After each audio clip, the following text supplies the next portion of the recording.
Let's talk about Kiriji War. A war fought in the 1870s to the 1880s. It was 15 years of traumatic battles among Yoruba city-states. It was a political, economic, and cultural warfare. Ibadan, led by Latusa, launches the war when it attacks fringe villages in Ijeshaland, as Fabomi of Ekiti organizes battalions towards Ikirun to check the aggression. It was Western Yoruba Alliance against Eastern Yoruba Alliance. War. The Kiriji War on State Affairs. Dr. Yemi Farounbi, welcome again to State Affairs. Thank you so much. Always very happy to be here. And let me say publicly again, I'm not tired of saying it, acknowledge the good work that you are doing, putting on record for future generations issues of importance, historical, political, military, so that our people can learn, particularly these days when people don't want to read, as if they like to view. Thank you for what you are doing. Thank you. Kiriji, sound of cannon, sound of war. Kiriji. That name came from sounds of war. Yes. Tell me about the war. Interesting. Because there are two perspectives to the war.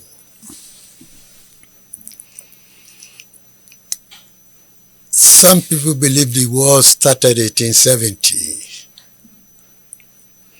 and ended 1886. Some like to think it's 1877 and ended 1893. And the reason is that there were two treaties.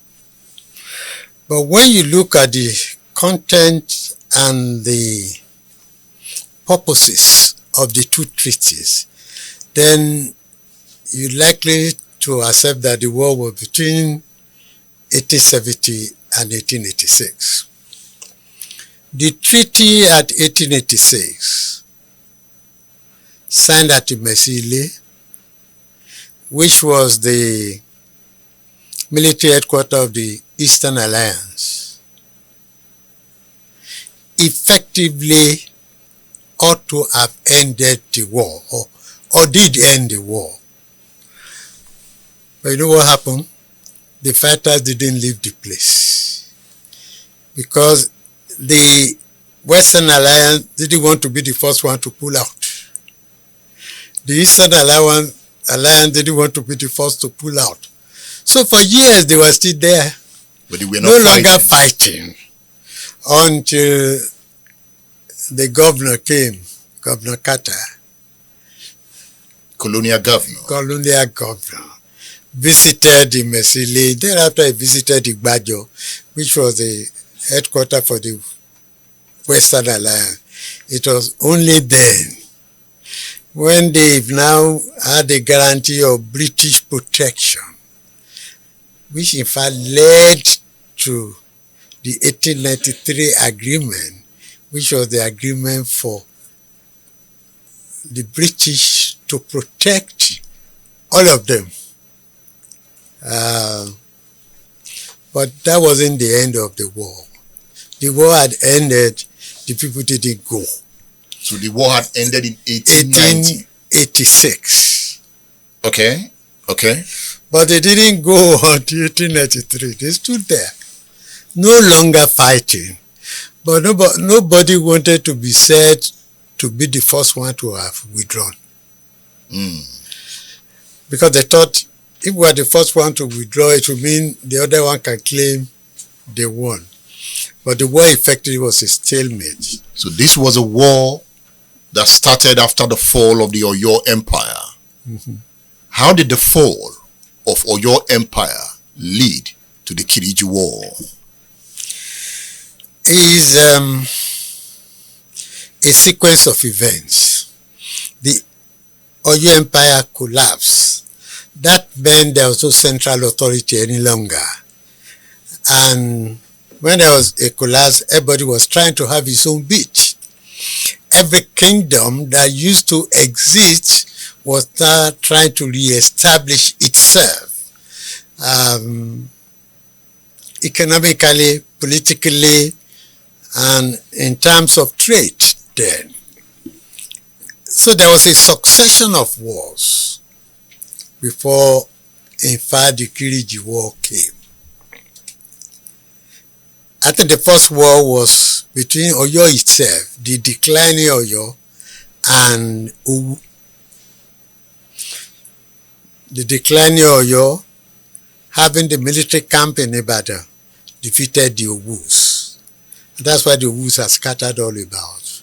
There's Owu in Osun, all over. There's Owu in Ogun State.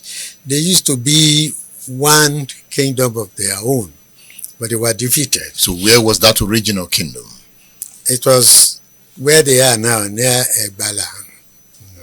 But there is a really Owu, in fact, very near Bankan. You know, they got scattered. After that, there were other wars between Jaye and Ibadan. Because as soon as the empire collapsed, Ibadan, that was a military camp, now was asserting itself.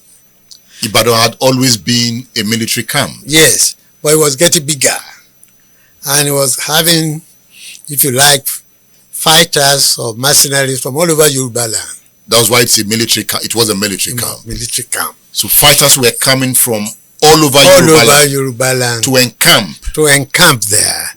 Sometimes to get training there. And like I said, some of them were operating like mercenaries. They could be recruited to fight the battles of other kingdoms. So warriors like Fabumi and Ogedegbe were trained in Ibadan.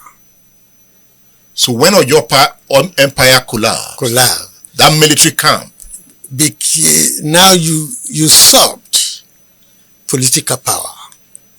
Was now marrying what used to be military power with its political power. So the Alafin controlled like the civilian power. Yes, you know, the arrangement before was that there will be an Alafin, there will be an Areona Kokonfo. Under the Oyo Empire. Under the Oyo Empire. Once the Alafin political control, political rule collapsed, but the military didn't collapse. So they started usurping the power, the political powers of the Alafin, and started exercising control beyond military now.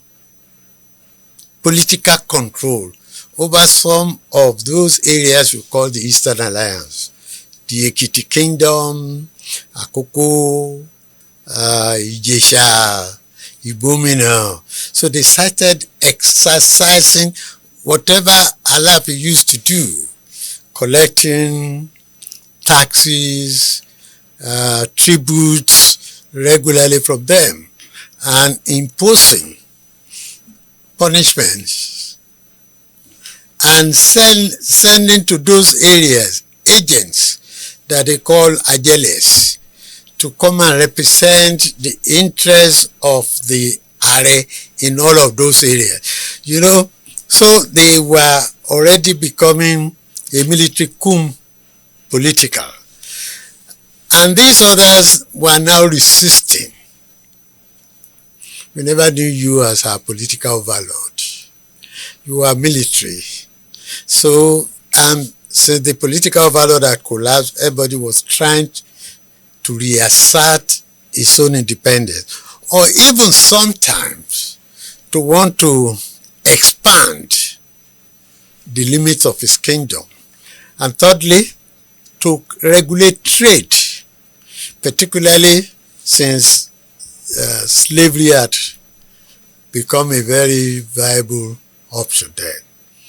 So that was what led to the Kiriji War. The fact that the Eastern Alliance kingdom decided to reject the authority and control that Ibadan was exercising on them. By this time, Ibadan forces had won the 1840 Osogbo War. Exactly. So Ibadan by this time had shown. In fact, Ibadan had asserted military strength and superiority. They have defeated Ijaye in the Ijaye War. Kurumi. With Kurumi, who was killed in the process. They only lost in the war against Abeokuta. But they have prevented the expansion or the incursion of the Fulani, what will I call it now, empire into the hinterland of Yoruba in 1840, led by Balogun Oderinlo.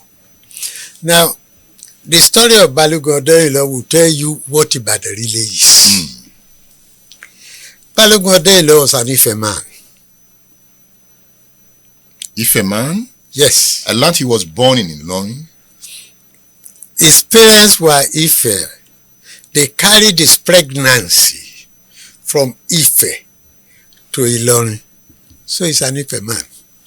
He was born in Ilorin to these Ife parents.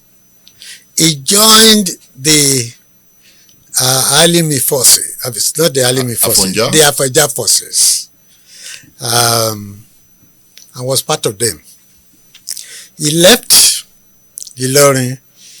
He came to very near Iwo, one of these towns very near Iwo, but they expelled him because it was too big for them. And then he came to Ibadan and became a Balogun.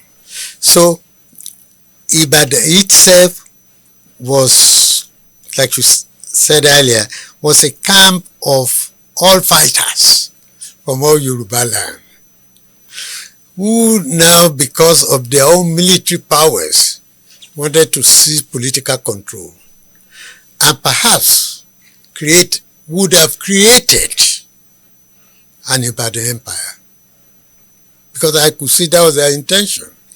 Because once you started taking tributes, taxes from the other kingdoms, then you became, Ibadan will have become their overlord. So where was the Alafin at this time? He was there in Oyo in his palace. Powerless? Powerless. Sometimes history recalls that that Alafin will come very early in the morning to come and pay tribute to Are Latusa. He had become that powerless. Are Latusa was Are Ona Kakanfo. Yes. He was the warrior in Ibadan. He was the warrior in Ibadan who seized the leadership, military and political, when its political counterpart had collapsed. It's like democracy collapsing and the military taking over power. So it's a coup. Really? That's what happened. Because if the binary relationship between the Are and Alafin had been sustained, there probably would have been no Kiriji War. Because the Alafin would take decisions of political matters, including where to go and fight. But the Are will do the fighting. But when the Alafin's political authority collapsed, Are was not deciding where to fight, who to control, who took tax, how their political affairs will be regulated, and those were to be regulated by agents that he sent. It wasn't the Alafin sent agents any longer. Was Are Latusa from Oyo? I'm not too sure. It could have been, Otherwise, it would not have been the Ààrẹ Ọ̀nà Kakanfò. It's the Aláàfin that appointed Ààrẹ. But by tradition, the Ààrẹ doesn't live in the same city of Oyo or town of Oyo with the Aláàfin. That was why Ààrẹ Àfọ̀njá was able to do what he did in Ilorin. He was not living in Oyo. It is quite possible that he could have been an Oyo man. Why all this happened? Where was the Oni? The Oni was there. And significant, you see, in the Yoruba history, forget about origin. There was a time there was an Ife Empire. But like empire, they grow and they die. But it was significant enough that you see that in the 86 treaty, the Oni and his chiefs were signatory to it. The grandfather of the present Oni, Olonwela, was the Oni in waiting when they were signing the treaty. But they considered that his interest was significant and important, that he had to be part of it. But he could not exert any political or military, because Ife was protected, not by his own troops, but by troops from Yorubaland and the other kingdoms. Ààrẹ Latosa led the Western Alliance. At the beginning, Fabumi led the Eastern Alliance. Let's look at Fabumi. He's from Ekiti. Yes, okay, Mercy. And the mother is from Ogotu. And Ekiti had warriors that could stand the Ibadan warriors. At that time? Yes. They couldn't. They couldn't. On their own. And the reason is, you see, Ekiti consisted of kingdoms. And that's why it eventually got called Ekiti Parapo. Became an alliance. The most senior of them was Uri. Otun. There's Olojido. There's Owa from Okemesi. There was Ajiru. There was Elekole. Those were the primary ones largely involved. But they had about 16 kingdoms of their own. And they realized they could not face the professionalism of the Ibadans. Yes, they had warriors who were trained in Ibadan. But this Ibadan congregation of military people were doing nothing besides war. So it occurred to them. So as soon as the event that triggered the Kiriji started, and Fabumi, a young man who had beheaded an Ajele, who had thought that, what's wrong with these Ibadans? We don't disturb them when they do their things. Why should they come and impose on us and things like that? And like every young man, he got his people together. But the Obas realized that it was not possible enough for their own forces to meet and defeat the Ibadans. So they invited Ogedengbe, Balogun of Ijeshaland, who also was trained in Ibadan, to come and lead. And Balogun Ogedengbe didn't exactly agree. He came back to Ibadan Because if you were trained in Ibadan, part of the agreement is that you will not fight against Ibadan. Unless you come back to Ibadan and you are unable to reach an agreement. So he came back to Ibadan and said he thought that the Ibadan Ajeles were becoming terrorists, intimidating people, oppressing people, seizing people's wives, seizing their farms,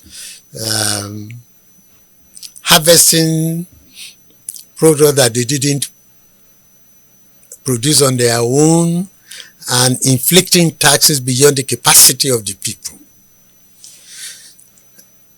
Unfortunately, between him and the Ibadans, they couldn't reach an agreement. So he now told them, I am going to lead the alliance against you.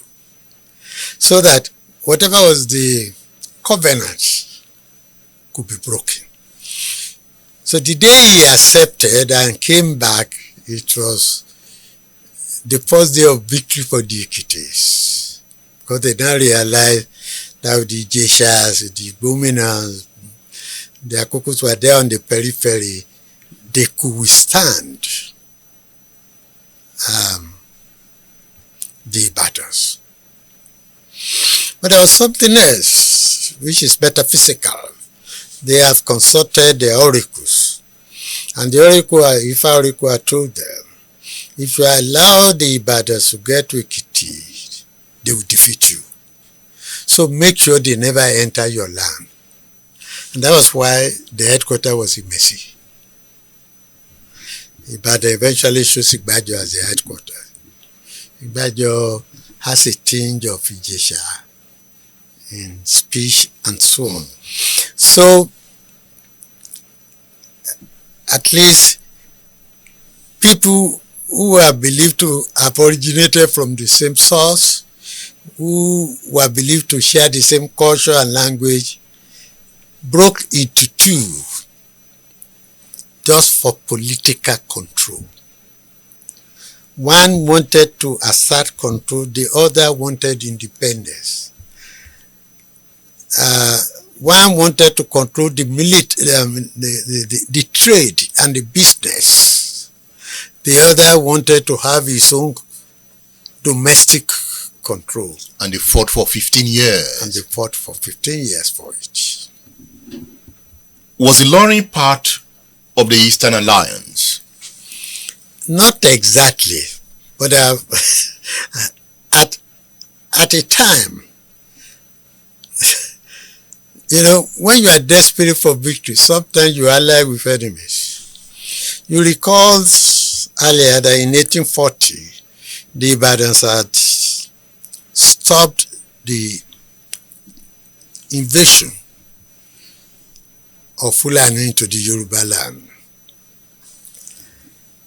The Eastern Alliance sought the support of the Fulanis, the Ilorins.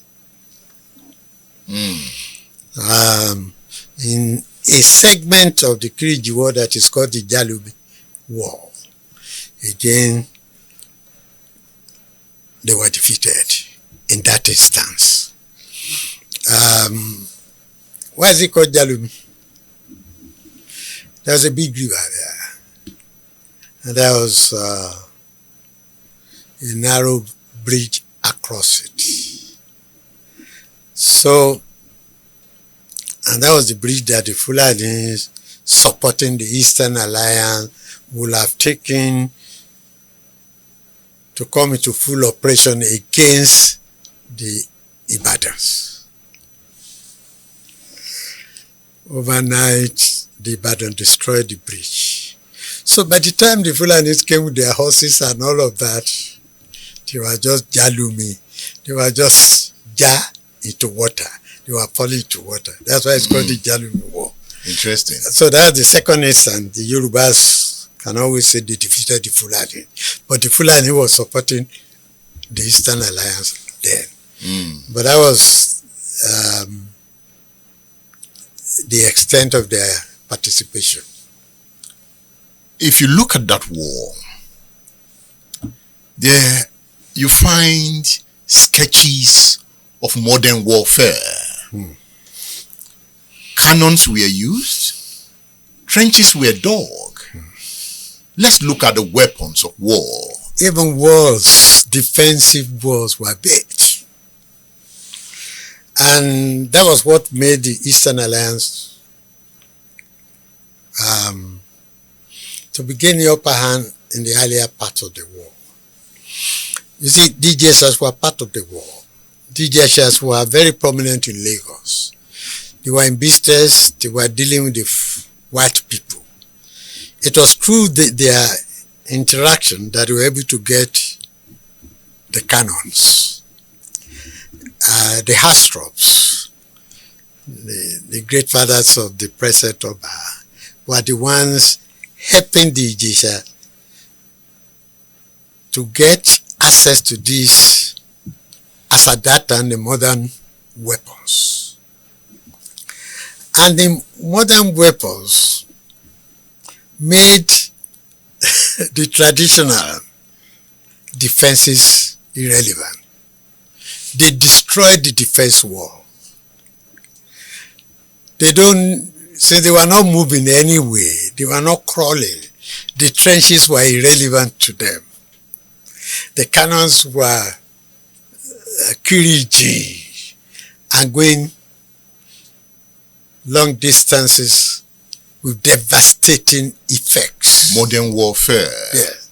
Destroying settlements, destroying houses, destroying farms, breaching trade routes, separating families, and so on. It was modern warfare. And it took time for the Ibadan to be able to have access to cannon. Why did it take them that long? Of course,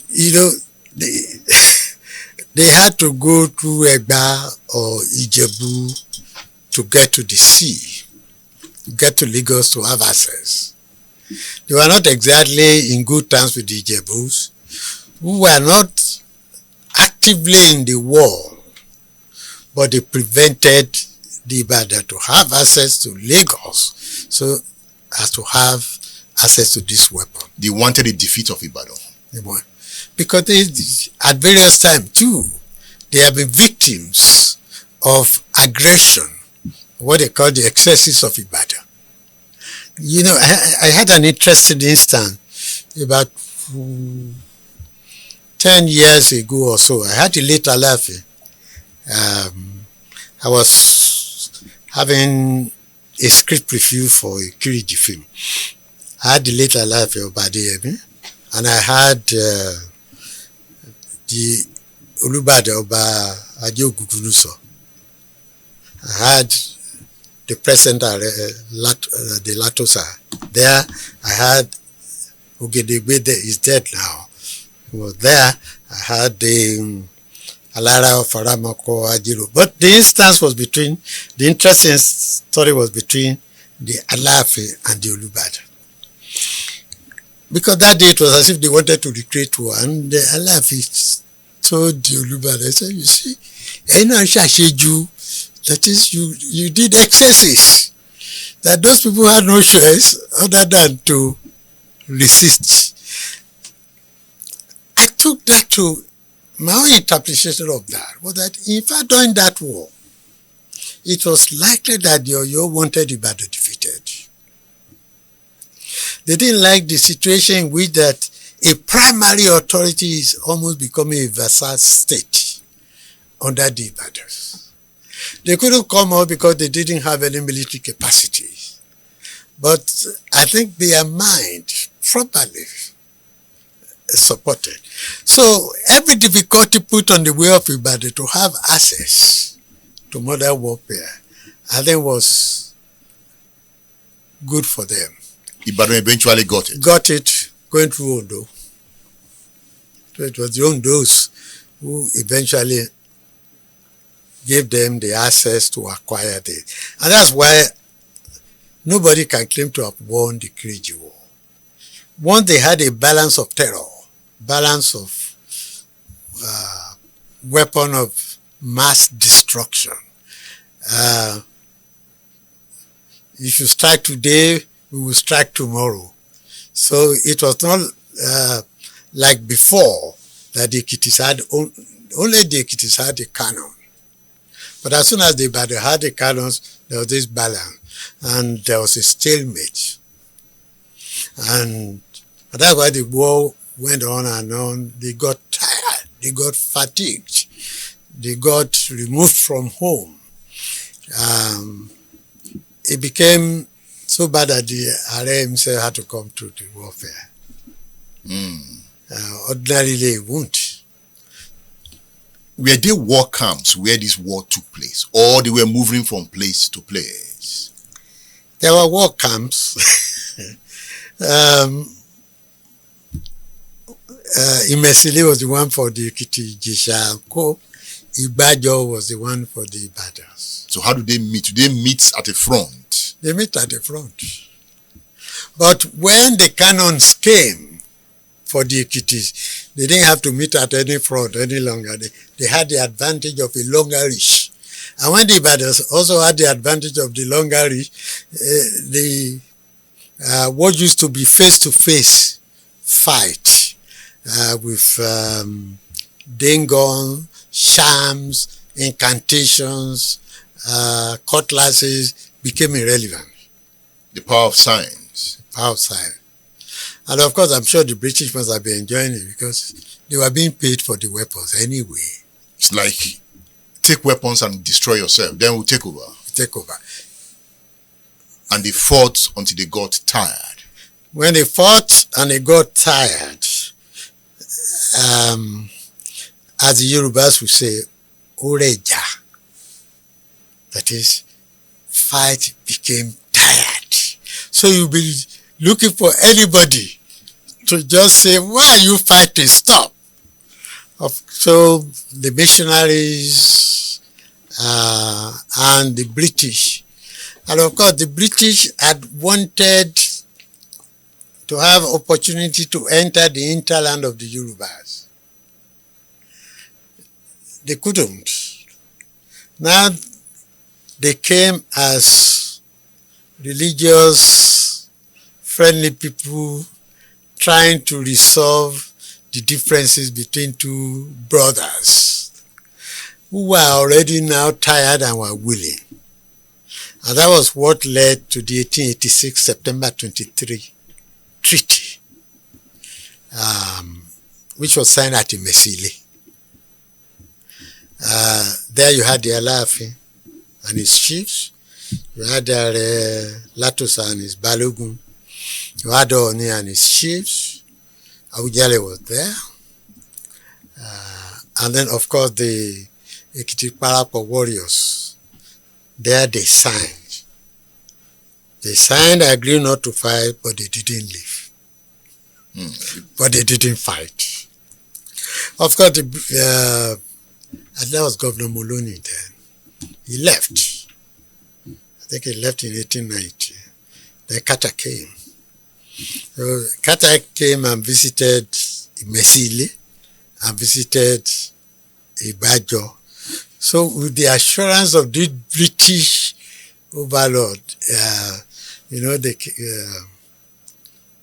I used to laugh, the kings, our own king, we said the queen or the king of England was their friend. So they thought he was their equal. He was protecting their interests. So when he came and said, I'll protect all of you, that's what led to the other treaty of 1893. Really, it was a protectorate treaty. I'll protect all of you. You can go now. You can go back. There'll be no war. But, and the terms of the 1886 were largely embodied in the 1883. What were the terms? We no longer fight. The Yorubas will no longer fight. Yoruba kingdom will no longer fight each other. Ibadan will no longer exercise territorial or political control. They will open, of course that was important to the British, they will open the routes to allow for business and nobody will interfere or interrupt any business transaction either within the kingdom or across the kingdom. All of that was there. But in the 1893, they now put it there, Britain will protect you. That was the end of Yoruba independence. Absolutely. We've been talking history. Let me introduce you to some books that will help you understand the subjects better. This book is entitled Balogun Oderinlo in Yoruba History by Ni Aborishede. We recommend this book to you. It will give you a new perspective of history. And perhaps let you know why sometimes the Fulanis don't forgive the Yorubas. Okay? They don't have evidence in their history of being defeated. But they were defeated in 1840. And they were defeated in alliance with the Eastern Yorubas in Jalumi War. They never forget. And Balogun Oderinlo is instrumental to it. If you get to front of Makpo Hall, you probably see his statue there. Yeah. And he proved one thing. His defeat of the Fulanis was not largely on the basis of ammunition. It was on the basis of intelligence and strategy. Tell me more. They've almost entered Oshogbo when the Oshogbo people appealed to Ibadan. They've sent one or two other leaders who couldn't succeed, but they sent Balogun Oderinlo, who came. When he got there,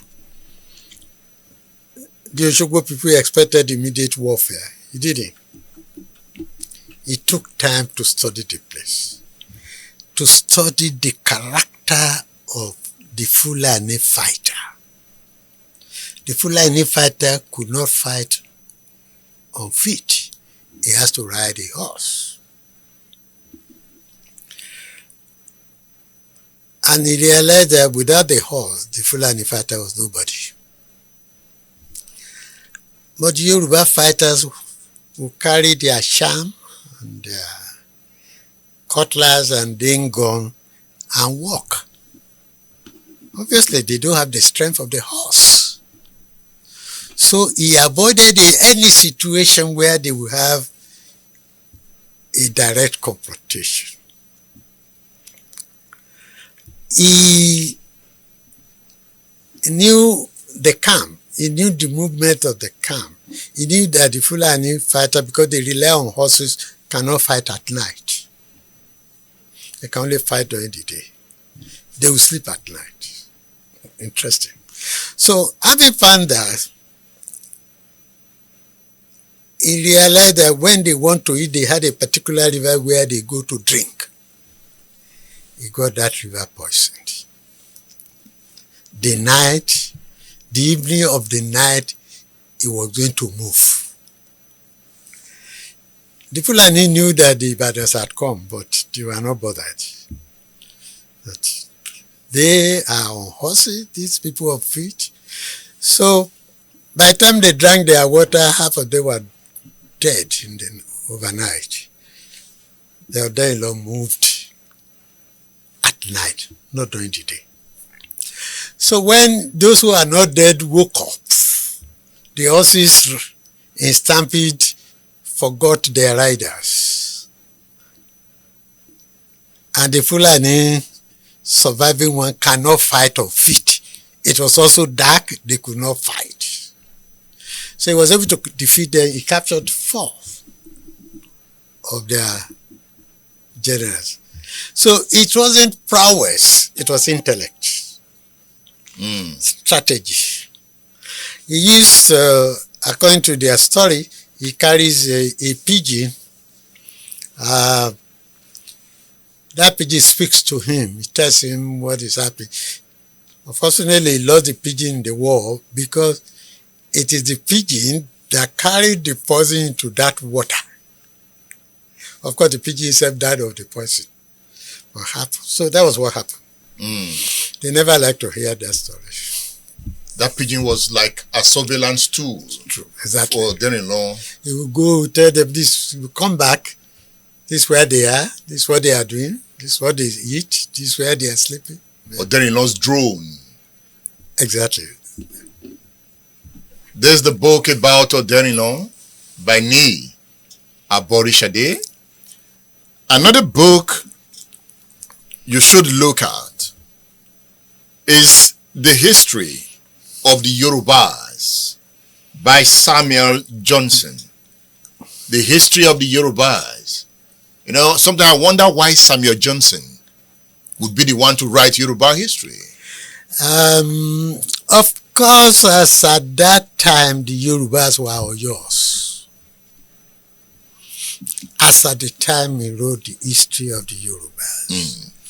You know that Oyo have been in 3 locations. This is their 3rd location.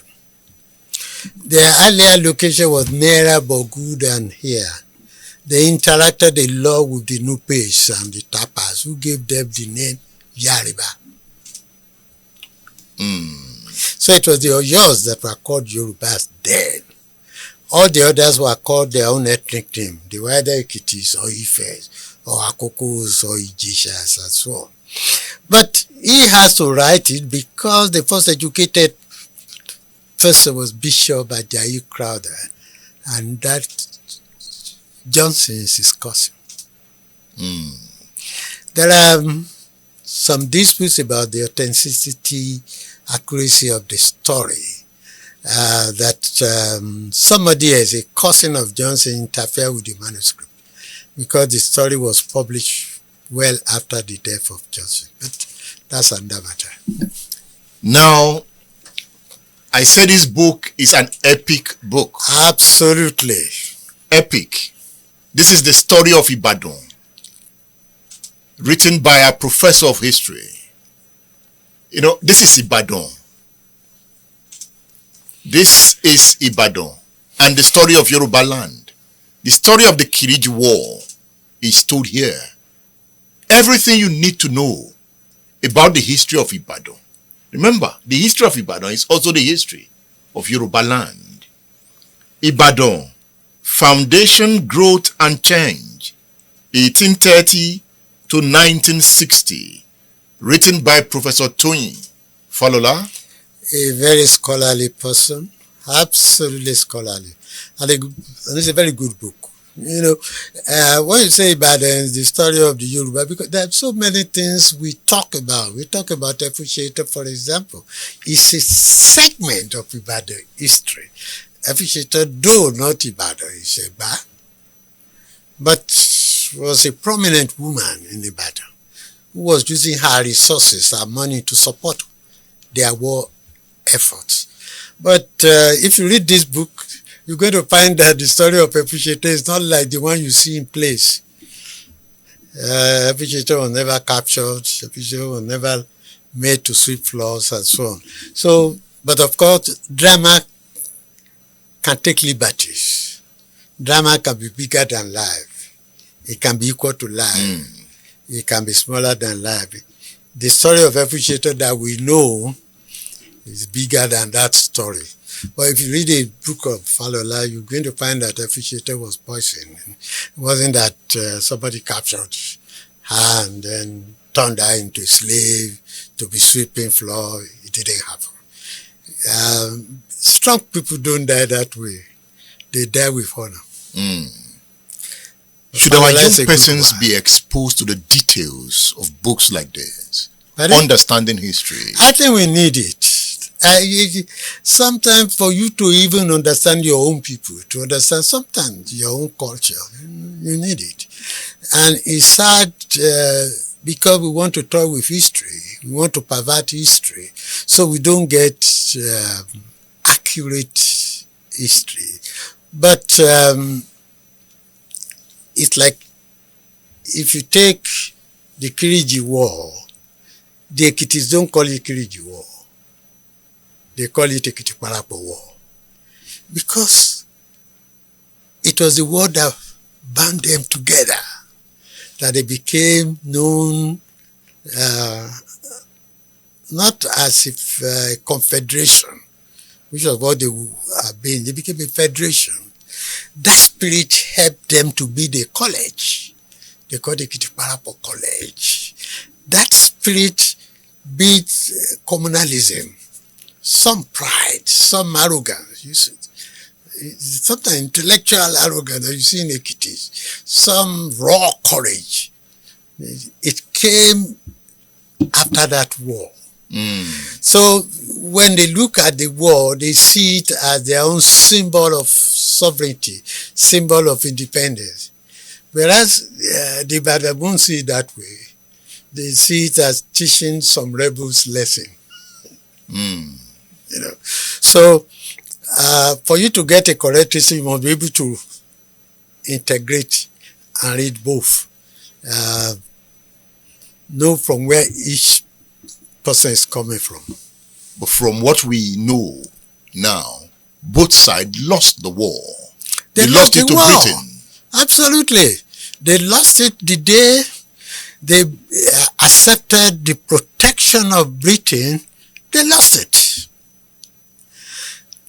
Because if they were not fighting, I mean, Lagos attempted to reject the British protection. The Ijebus did. The Benin did. If they were not fighting themselves, it is possible that it would have been impossible, near impossible, given the kind of bravery you saw in the Kiriji War, for Britain to have come in that easily. It would have required a fight. But they didn't fight. They came in as a mediator, sometimes wearing their suits and cassocks and their collars, doing priestly and religious, oh, don't fight, it is not good to fight. And at the end, because he was the only one they trusted, he took over the control. Both sides, all of us lost the war. And even before the Kiriji War, Yoruba city-states were in perpetual warfare. Yeah, they were in perpetual war because they were not empire builders. If a Yoruba city-state A goes to attack city-state B and he conquers it, he will take slaves, he will take property, animals, women, and come back and leave those people. They will grow again. They were not imperialists. You know what the imperialists would do, which is what they did in Ilorin? They didn't capture any slave. They just removed the Oba. They did it in the Hausa kingdom and put the Fulani as the emir. He becomes the protector. The Yorubas won't do that. The Yorubas will just come back.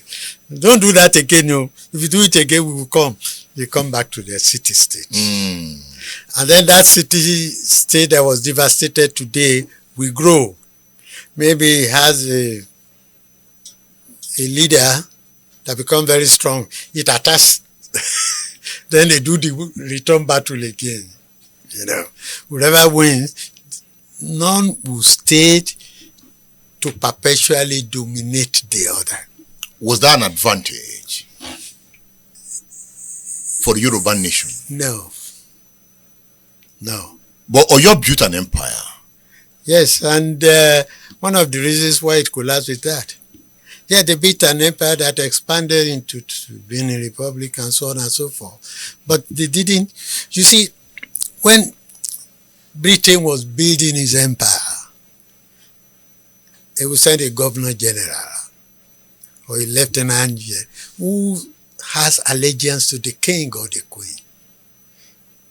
He reports to the king or the queen all over where they was scattered about. That is imperialist approach. And the Fulanis did that well. Exactly. Perhaps the reason Britain loved them is the reason. They have a similarity in attitude. It was easy to relate with them. Exactly. They found that entirely in the south, There's none of us that has imperialist capacity, imperialist intention. That nobody wants to dominate the other. Yeah, you fight for your rights, you settle it, you go. But these people have the same British capacity to establish dominion over others. It was symbiotic. So they saw it and they loved that. And that's strategic, is it not? Absolutely. It was easier for them to govern the Northern Protectorate. Indirect rule. Indirect rule. They came to decide it was direct. Because there are no imperialist centers that can be used to manipulate or control the mass of people in the South.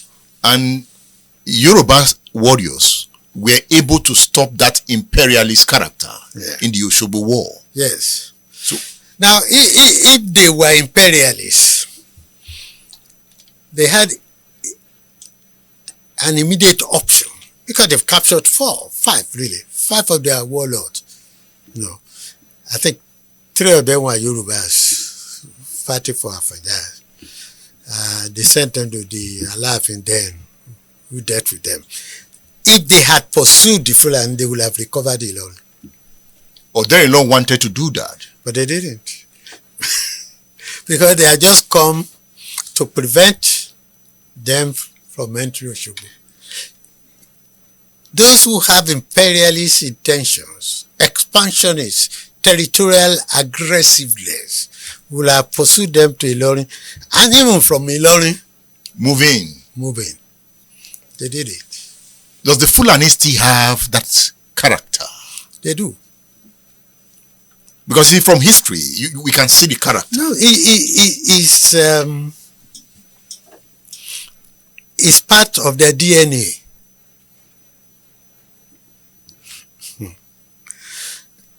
And because they have imperialist tendency, if they have been able to conquer the Yorubas, for example, they would have brought Emas and they'll be speaking Yoruba.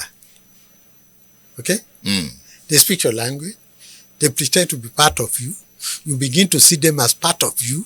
So you won't feel that he's an outsider. But they speak their language Fufude only among themselves. So that becomes the code. And that speaks of advanced political civilization. Absolutely. So you need to give it to them somehow. No, I respect them. Honestly. When it came to the Hausa kingdoms, there are multiple of them like the Yoruba, and they decimated them and replaced them with Emas. They spoke the Hausa language. In fact, they started calling themselves Hausa Fulani. Okay? So you feel comfortable. But their own language is preserved. Their own culture is preserved. There are things that the Fulanis won't do. They're proud. Very proud. When you see people from the north doing many jobs, check who they are. They won't be Fulanis. They don't. Yes, they may be cattle rearer. When you find them polishing shoes, helping you in farms and so on, it won't be them. They won't. So they have that closeness. I mean, I say to all of us, we haven't studied them. We need to study them. Because if we study them, it's not with a view of defeating them, but a view of understanding their strategies, the way they work.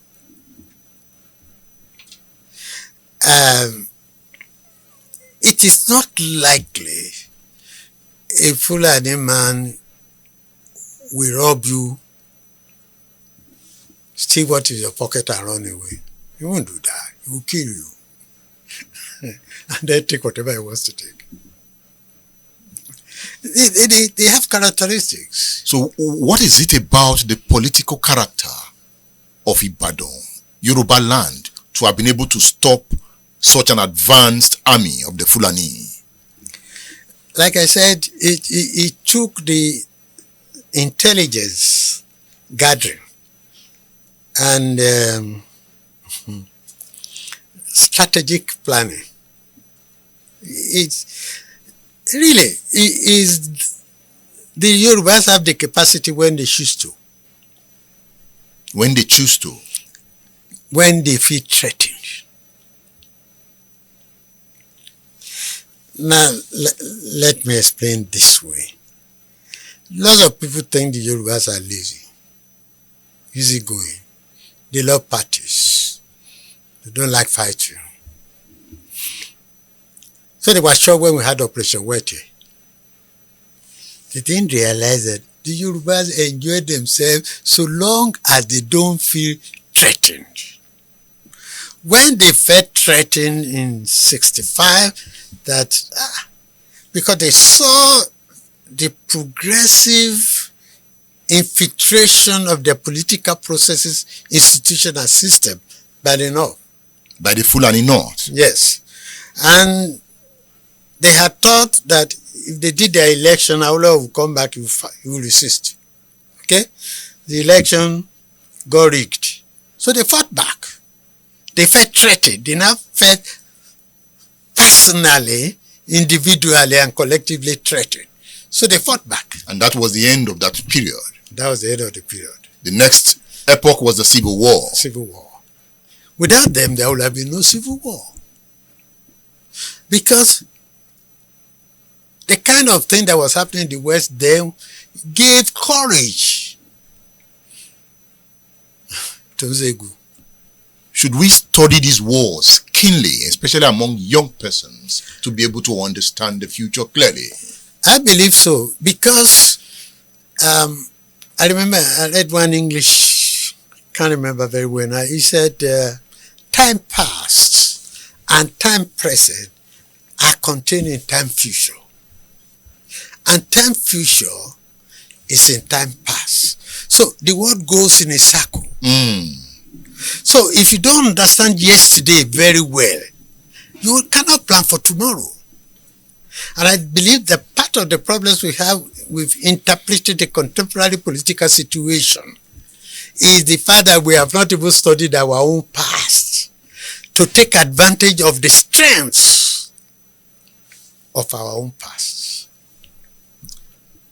Here comes another book. You can see this big book. I say everything about Yorubaland. Everything. Music. Cookery. Everything about Yoruba humanity is contained in this book, Culture and Customs of the Yoruba. More than 1,000 pages. This is for you. The historical account of the Yoruba. Are you an Igbo man? I want to understand the Yorubas. This is the book to read. Are you a Fulani? And you don't understand the Yoruba yet? This is the book to read. Culture and Customs of the Yoruba.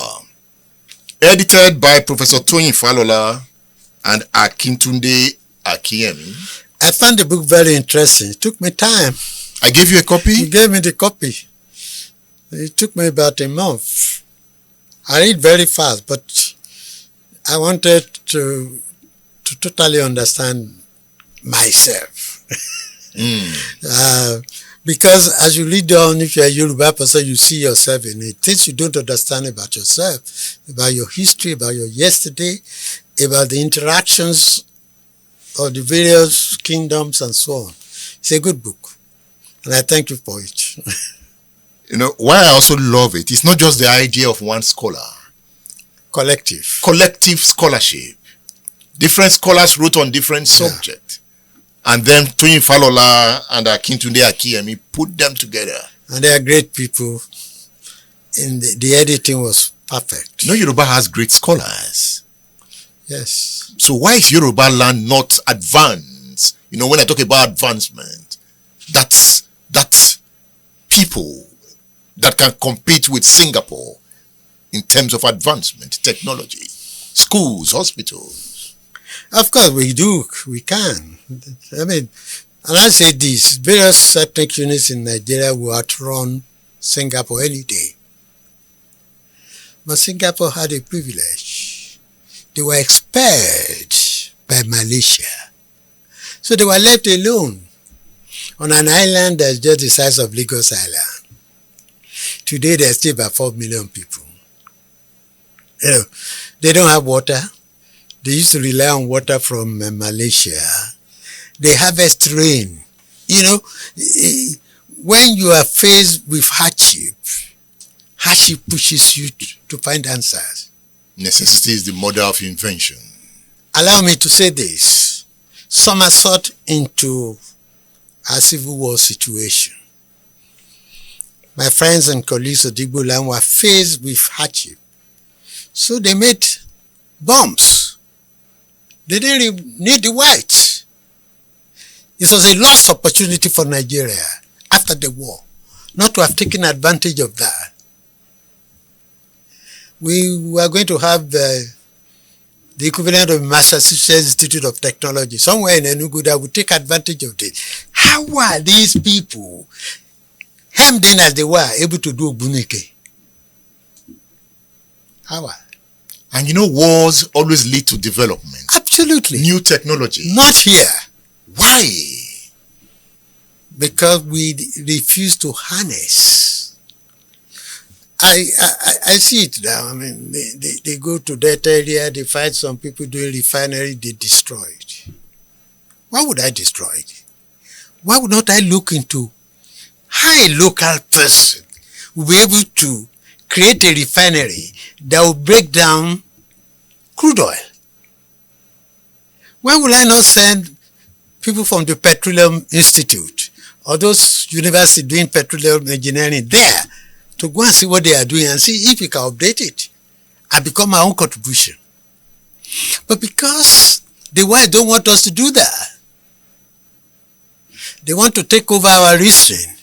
They want to take over our development, pace, direction, and control of development. We allow them. We go and destroy those refineries and be waiting for the one that the white will beat for us. That's not the way China is developing. You know, whenever I read these books, I see lost opportunities. You know, I see some advancement in war technology, in the way we cook, the chemistry of cooking. We had those ideas, you know, how you put ingredients and then make food. It is science. We had warriors like Odeni, who had their own system of warfare. They were strategic. So, and I look at this ingredient of history and look at where we are at the moment. I feel that the next generation must be exposed to intense knowledge that the next warfare is the war of mental elevation. That is what I think. And that is why I recommend this book to you, Yoruba Nation and Politics Since the 19th Century. Essays in honor of Professor J.A. Atonda. Read this and be happy. I brought this for you. Thank you. Professor Atonda was a professor of history. Remember that? Yes. See, the thing I like about you, you read too much. And it's the reason I like your programs. And I think it's the reason why you are going to leave behind a more remarkable mark as a broadcaster than quite a large number of us. Because we are dealing with contemporary issues. And when you deal with contemporary issues, there's an absence of sober judgment that history gives you. When you put all of the programs, the interviews you do, sometimes they have to do with what is happening, but most times to let us look at yesterday so we can interpret today. Because today is an outgrowth of yesterday, and tomorrow is going to be an outgrowth of the combination of both. So when we don't understand yesterday and today, we are not preparing for tomorrow. If you study the Fulani Jihad, yes, the Osogbo War, you should be able to interpret what is going on with banditry. Absolutely. Today. And be able to provide even a solution to it based on the character of their. You see, human beings really don't change. Their character is the same. They may use different weapons, different strategies, but when you look at them, they still going the way they used to go 100 years ago. But we don't do that. And bringing us to do that on this your series, I think it's the greatest contribution you've made to the development of this nation. Thank you. I'll read this. When next I see you, I'll discuss it with you. But I wonder, you still read a lot at 80. My own understanding is that I have to keep on reading until I die. Perhaps the reason you're always fresh. You feed your mind with knowledge all the time. It's the best way. Otherwise, what else will you be talking about?